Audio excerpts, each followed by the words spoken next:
Shalom. First and foremost, I'd like to give all honor, glory, and praise unto Yahweh, Ba'ashem Yahushai, Ba'ashem Rakakwadash. Double honors and respect to the elders and to the apostles of Great Millstone. Peace and blessing to all Akim that are preaching and teaching this word with 100% truth and sincerity. And unto the men, women, and children that are listening and learning, and unto the Ba'ath Dabadah, the elect house of David that is scattered abroad, I give you my utmost and sincere salutations. Alright, so this lesson is going to be entitled Household Conduct, to talk about puberty, okay, and what it entails. So I'm going to go ahead and get into it here. Let me close in on here a little quick so it'll be easier for you guys to see it. Okay, so it says here that puberty,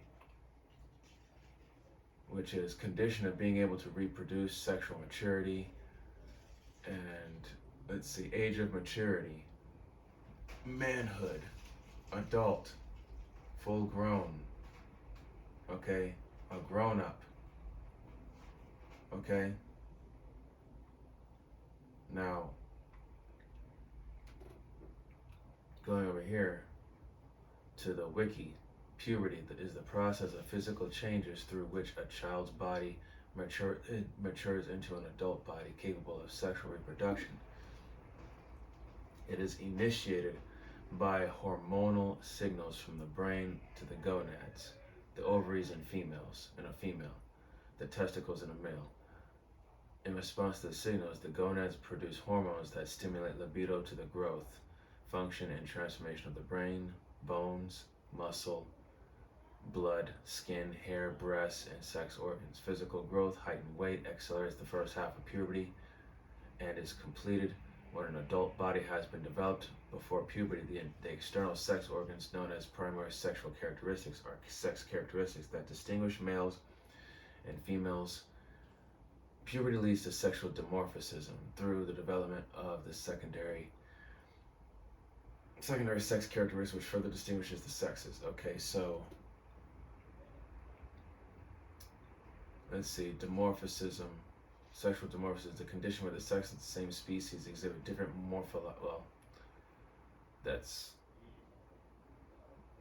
I'm not going to go into that, but okay, here on average, it says, on average, females begin puberty at ages 10 and 11 and complete puberty at 15 or 17.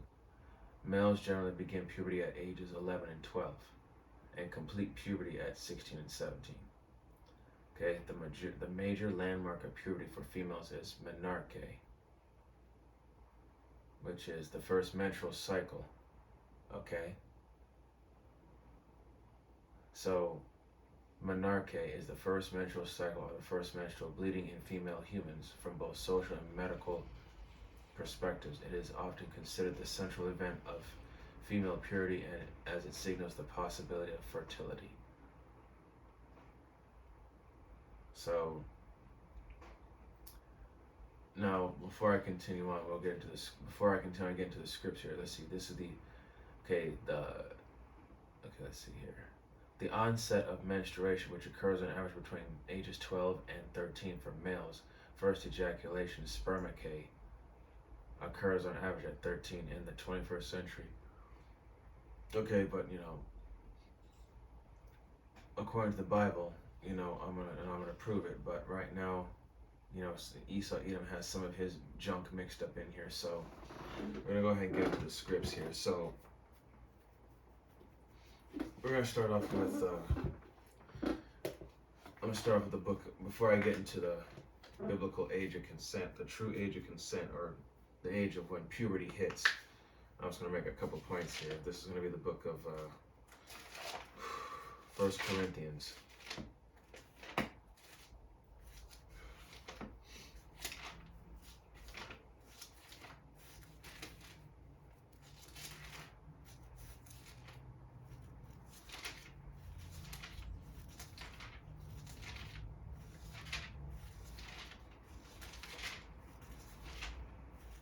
It's going to be the book of 1 Corinthians.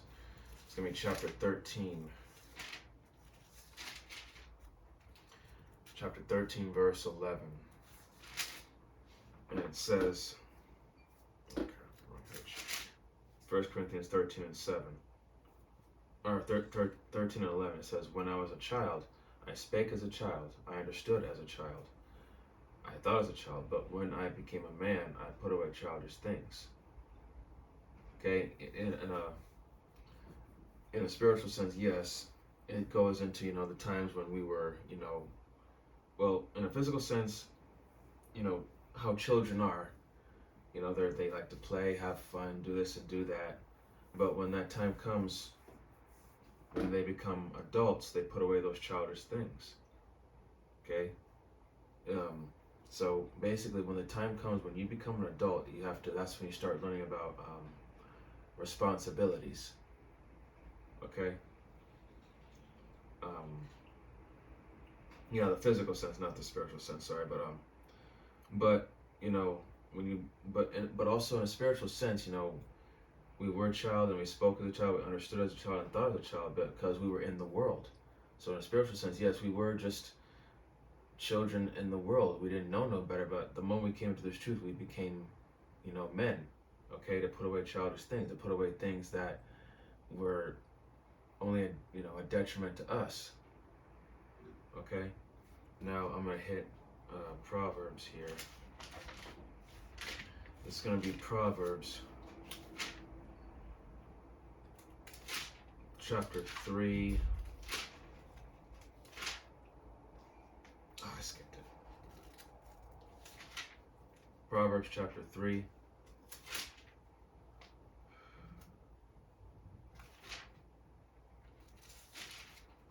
Verse 1. And it says, my son, forget not my law, but let thine heart keep my commandments. Verse 2, for length of days and long life and peace shall they add to thee. Okay? So growing up in the law, statutes, and commandments, they will help you prosper in life, give you a long, healthy, and peaceful life. Verse 3, let not mercy and truth forsake thee. Bind them about thy neck, write them upon the table of thine heart. So, we are to have these laws, statutes, and commandments, as the scriptures say, written in our inward parts, okay? Make them a part of who we are. Verse 4, so shalt thou find favor and good understanding in the sight of the Most High and man. Because, remember, the Lord is the author of confusion, is not the author of confusion, but the author of peace, okay? How to do things in a righteous and well-ordered manner. Okay, now we're going to go to the 4th chapter, Proverbs chapter 4, verse 1. It says, hear ye children, the instruction of a father, and attend to no understanding. For I give you good doctrine. Forsake you not my law. Okay, verse 3, for I was my father's son, tender and only beloved in the sight of my mother. Okay. Verse 4. He taught me also, and said unto me, let thine heart retain my words, keep my commandments and live. Okay. So hear the instructions of Yahweh B'Shem Yahushai. Keep the commandments and live. Okay. Verse 5, get wisdom, get understanding, forget it not, neither decline from the words of my mouth. Okay? So you be diligent. Seek more of that knowledge. And, forget it not. Verse 6, forsake her not, and she shall preserve thee. Love her, and she shall keep thee. Talking about wisdom, which says here in verse 7, wisdom is the principal thing. Therefore, get wisdom. And with all that getting, get understanding. Okay? Get it while it's hot. Because we don't know for sure when the famine of the word is going to hit, but it's coming.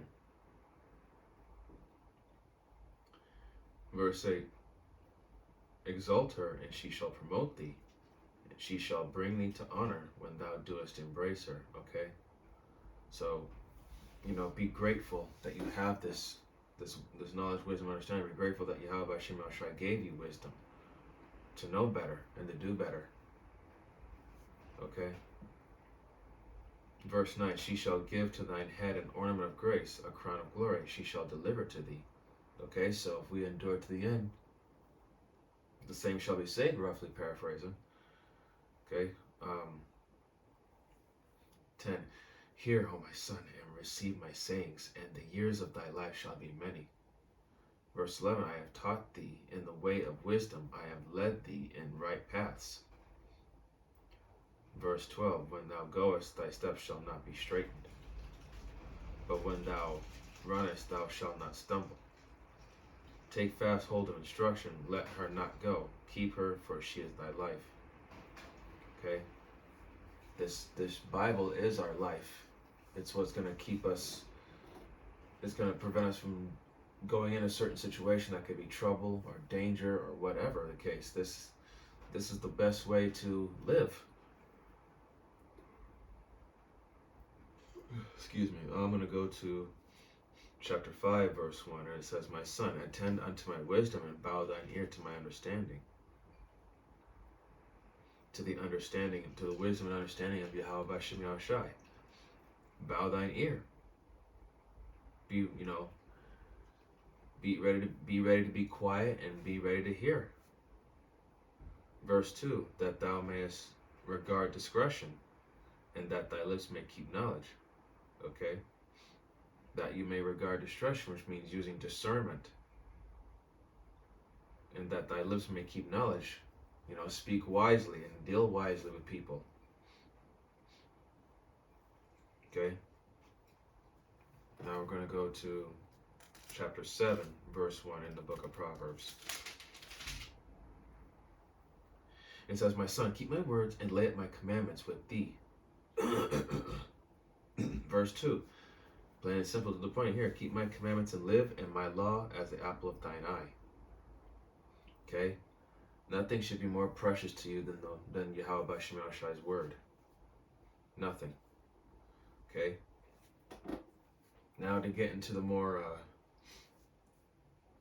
physical aspect, the more in depth with the biblical age of consent, we're going to go to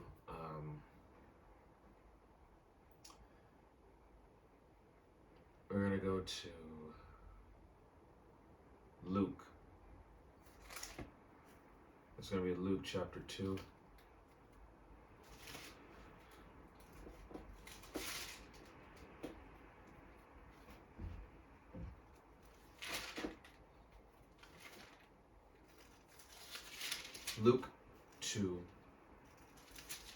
Luke 2 and 41. And it says, block today. Luke 2 and 41. And it says, now his parents went to Jerusalem every year at the feast of the Passover. And when he was 12 years old, they went up to Jerusalem after the custom of the feast. And when they had fulfilled the days as they returned, the child Yahushai tarried behind in Jerusalem, and Joseph and his mother knew not of it. But they, supposing him to have been in the company, went a day's journey, and they sought him among their kinsfolk and acquaintance. 45, and when they found him not, they turned back again to Jerusalem, seeking him. 46, it came to pass that after 3 days they found him in the temple, sitting in the midst of the doctors, both hearing them and asking them questions. 47, and all that heard him were astonished at his understanding and answers. 47, when they saw him, they were amazed, and his mother said unto him, Son, why hast thou thus dealt with us? Behold, thy father and I have sought thee sorrowing. So, Mary was upset with him. She was worried sick. Verse 49, and he said unto them, how is it that ye sought me? Wist ye not that I must be about my father's business? Talking about Yahweh. And we are to be about our father's business, okay?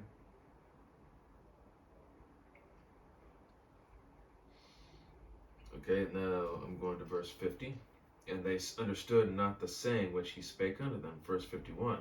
And he went down with them to came to Nazareth, and to subject unto them, and was subject unto them.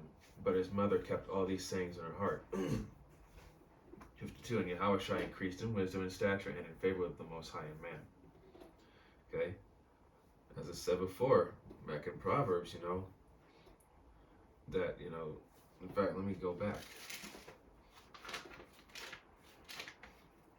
Proverbs, I think it was Proverbs chapter, which one was it?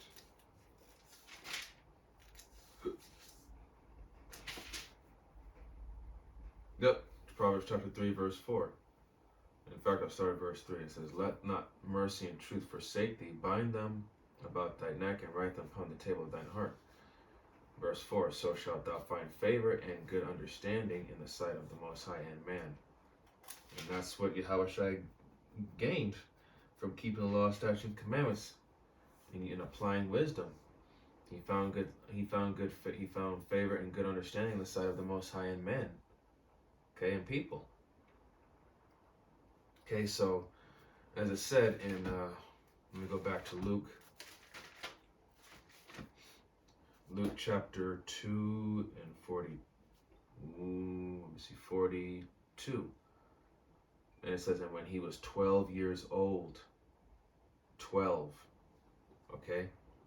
Now I'm going to get the book of 1 Corinthians.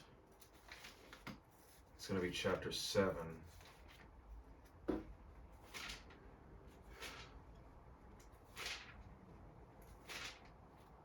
First Corinthians chapter 7, verse 6.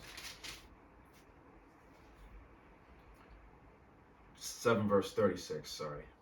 1 Corinthians chapter 7, verse 36. It says, "But if any man think that he behaveth himself uncomely toward his virgin, if she pass the flower of her age, and needs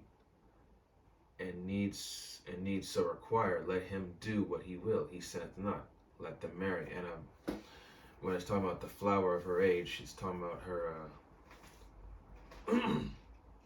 that time of puberty. Okay. And what do women go through on the puberty when they have their first period, right? And that time is usually around the age of 12. In fact, let's get Mark, the book of Mark, chapter 5.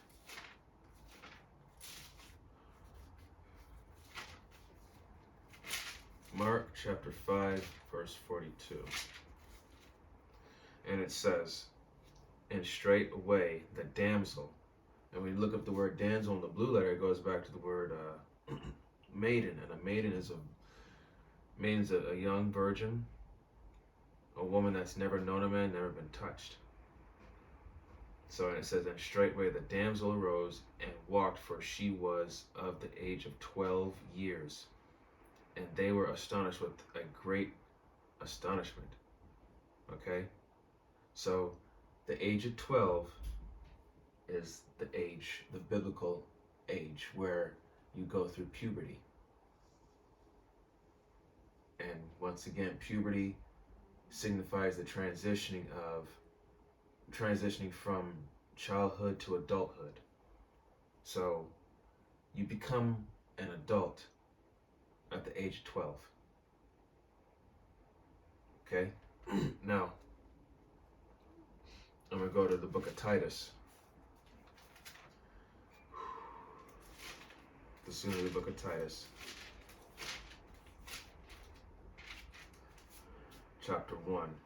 Titus chapter 2, verse 1, and it says, "But speak thou the things which become sound doctrine." Verse 2, "That the aged men be sober, grave, temperate, sound in faith, in charity, and patience." Verse 3, "The aged woman likewise, that they be in behavior as becometh holiness, not false accusers, not given to much wine, teachers of good things." Verse 4, "That they may teach the young women being that, a maiden, a virgin, to be sober, to love their husbands, to love their children." Verse 5, "To be discreet, chaste, keepers at home, good, obedient to their own husbands, that the word of the Most High be not blasphemed." So, as an aged and experienced woman, you're supposed to teach your daughters before they become women themselves through the process of puberty. You have to teach them what it means to be a woman. You know, to cook, clean, keep the house in order, and eventually, you're gonna have to prepare her for that time when tell her what basically sex education. Teach her, teach her what she's gonna have to go through, and what responsibility that comes with, raising children, and how to please your husband and to be obedient and to love him, and to follow him, to be loyal. Okay, then it says here, verse 6, young men likewise exhort to be sober-minded in all things, showing thyself a pattern of good works and doctrine, showing uncorruptness, gravity, and sincerity, sound speech that cannot be condemned, that he that is of the contrary part may be ashamed, having no evil thing to say of you. So we're supposed to conduct ourselves in a blameless manner. Okay? And if I remember reading correctly from gotquestions.com, once a boy becomes a young man, he usually follows in the trade or the skills, or learns the skill set of his father, or usually they take after their dad's business, after the dad's skill trade. But yes, so once again, going back to puberty, okay, the proper age of this, the biblical age of consent is 12 for both male and female. Once they hit the age of 12 and they go through the process of puberty, they're no longer, they're no longer boy or girl, they're now man and woman. But according to the laws of this society that we're in, the ages from 12 to or from 13 to 19, you're considered a teenager, when you're really a grown-ass man. You're just a young man, but you're a man nonetheless, or a woman nonetheless.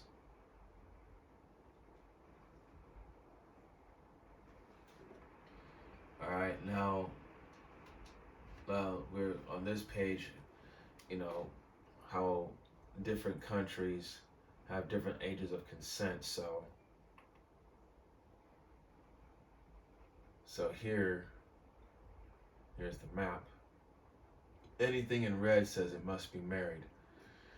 And it says age of consent around the world. The legal age of consent varies from 11 to 21 years old from country to country around the world. In some countries, there is no legal age of consent, but all sexual relations are forbidden outside of marriage. Choose any country for more details about local laws. So we're just going to go over a little quick look here and see what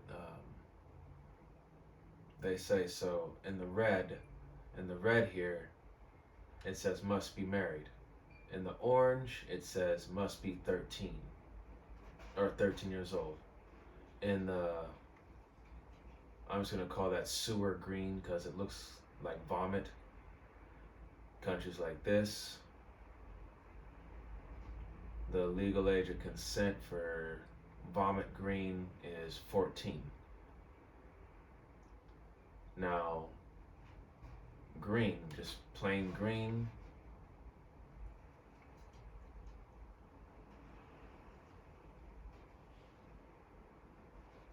like this type of green right here,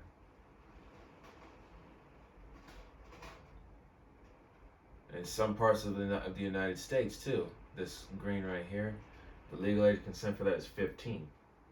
Now with this light green or lime green, the light green right here, the age is 16. Now the slightly darker green, like here and a couple other places, the legal age of consent for that green is 17. And for the turquoise, the legal age is 18, and then The blue is 19. So now in some of the, like I said, in all these other countries that have legal ages under the age of 18, does that make them pedophiles, or does that make or does that just mean that's just the law of their land? Right? So Afghanistan must be married, Albania 14, Algeria 16, American Samoa 16, Andorra 16, Angola in Africa 12, Antigua and Barbuda, North America 16, Argentina 18, Armenia 16, Aruba, which is 15, hold on here. You see some Slovakia.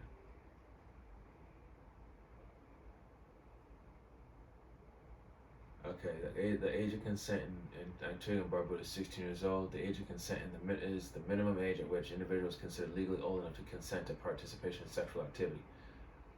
Okay. Just needed to think about something right there. So 16.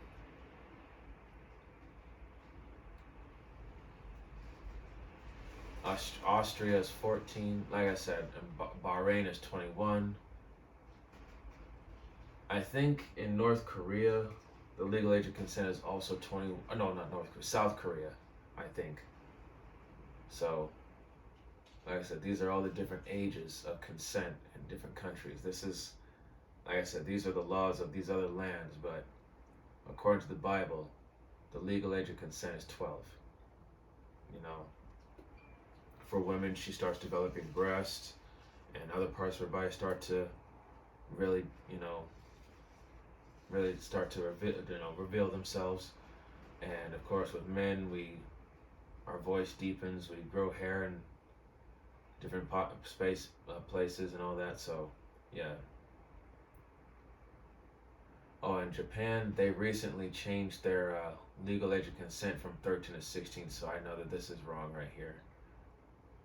But you get the gist of it. That most countries are under 18. And it's rare, some of them you have to be married. And here's the youngest one, Nigeria is 11. Now, according to the Bible, now that would be considered pedophilia. But, because she's not 12 or whatever the case, but like I said, these are the laws of these lands. So, once again, as the scriptures say, 12. Alright? So, I hope that this was edifying. Okay?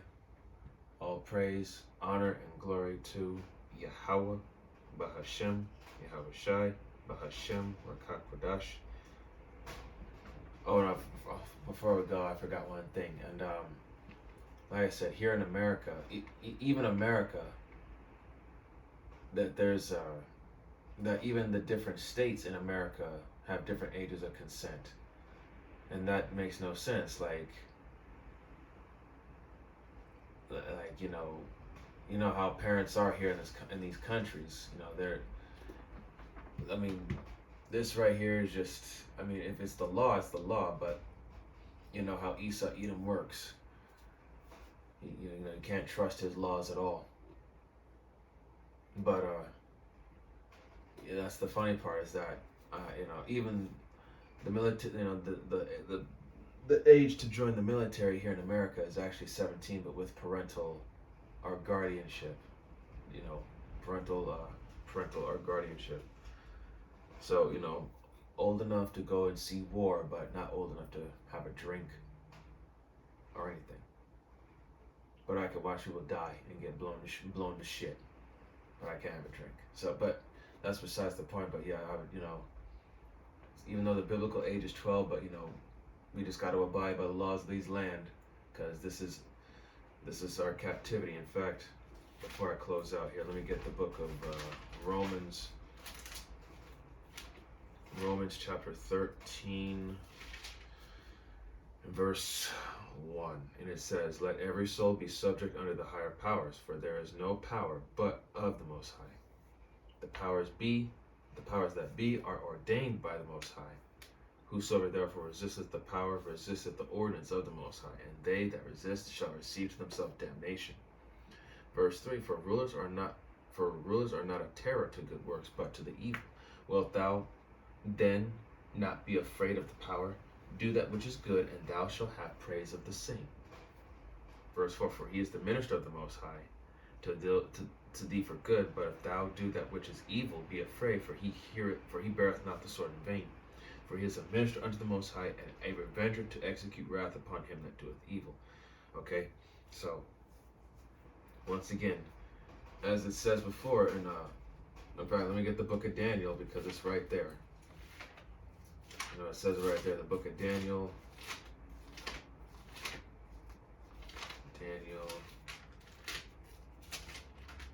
chapter 4, verse 17. Daniel 4 and 17, and it says, "This matter is by the decree of the watchers, and the demand by the word of the holy ones, to the intent that the living may know that the Most High ruleth in the kingdom of men, and giveth it to whomsoever he will, and set up over it the basis of men." Okay? So, it's Yahweh B'Shem Yahushai who puts up in, whoever he's the one that places whosoever he will in power. Okay? For now, he placed Esau, Edom in power. Okay? We're at the end of it all. This is his kingdom, his rule, so we just got to play by it in order to maneuver accordingly. Okay? If you want to beat the devil, you got to play him at his own game. Alright? So, once again, I hope this was edifying, and double honors and respect to the elders and to the apostles of Great Millstone. Peace and blessing to all Akim that are preaching and teaching this word with 100% truth and sincerity, and unto the men, women, and children that are listening and learning, and unto the Ba'ath and to Radah, the elect house of David that is scattered abroad, I give you my utmost and sincere citations. Okay, see you in the next lesson, Lord willing. Kwam Yasharallah.